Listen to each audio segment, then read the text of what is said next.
Hi guys, back with another Halloween horror update. It's a bit quicker than what I expected. It's been going okay.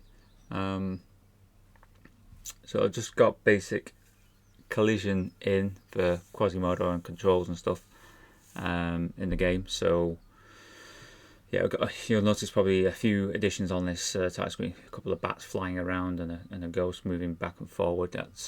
They're going to appear in the game throughout the first themed part of it, level, whatever you want to call it. Whether it is a level in a true sense or not, I don't see it as probably going to be a level. It'll just be split over several sections, but so I probably won't have a level indicator as such, but you'll just progress through it as best you can to get to the final boss at the end. But so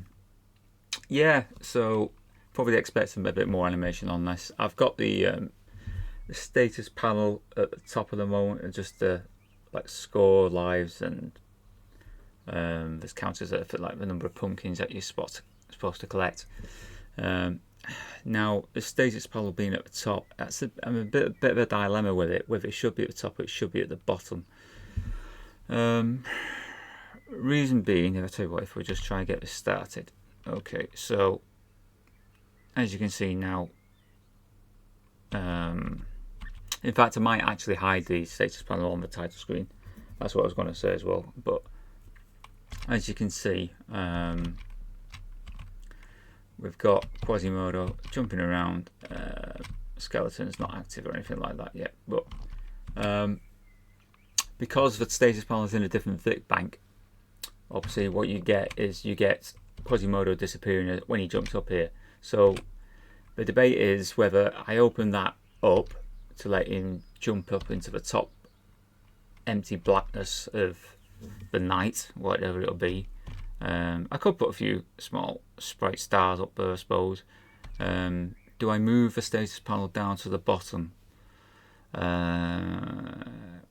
And switching Vic banks down there, it might be a little bit tricky because obviously you've got the open border code right down near the bottom of the screen there. So timing it might be fun. I might have to.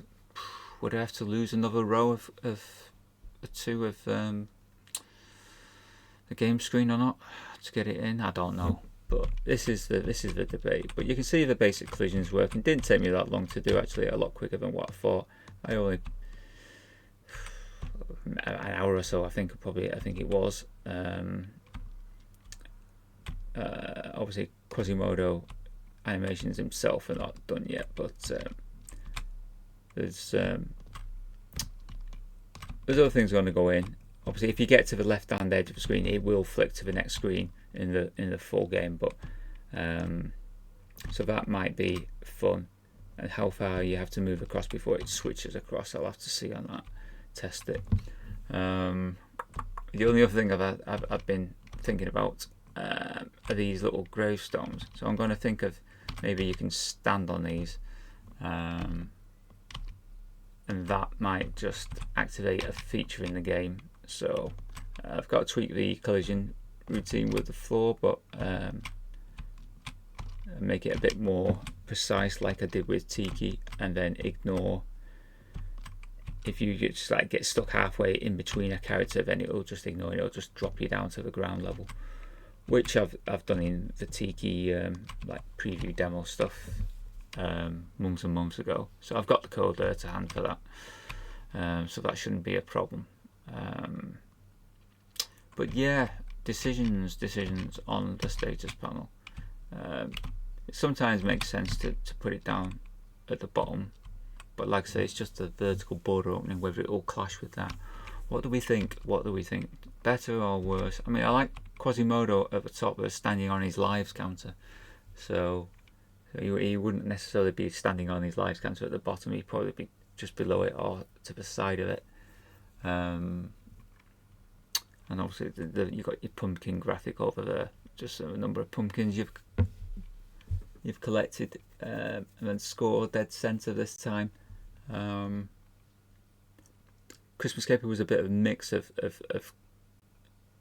numerals, because I had small single character numerals digits and stuff, as well as the double width one which I had for the score. So I'm thinking of keeping it all the same this time round, but like I say, decisions. it's good that it's at an early stage, so I could decide. But yeah, and these little nasty things, these will animate. I've decided what to do with them. When you destroy one, they'll respawn, but they won't respawn instantly. It'll be like a gradual process, but all will become apparent in the weeks ahead when I start to animate them. But yeah, let me know your thoughts. I can't decide at the moment, so I'll probably sleep on it and then make a decision tomorrow or the next day or whatever. I'll see what people decide, see if that has any sway on my own opinion. But yeah, it's progressing all right. To say I've only done a few hours work. But yeah, that's the beauty of having a game already written. You can just take some of your routines that you've done before. There's no blinking on Quasimodo this time, so that's another routine which has disappeared or saved bytes. But whether I put some little twitchy animation on him if he's just stood still waiting, that might be an idea.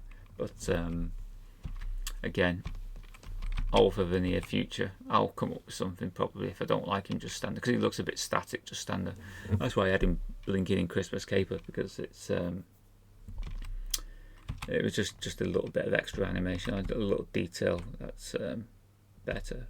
But I've got other ideas anyway for the animation within the game, so you'll see more of that in preview 3. So it's just been a small update, like I say, just wanted to gauge any opinion that people might have. So there's a little shadow as well under him when he's walking. I think that's thinking of like moonlight. There was going to be a moon sprite, I think, up in the top border I had originally planned.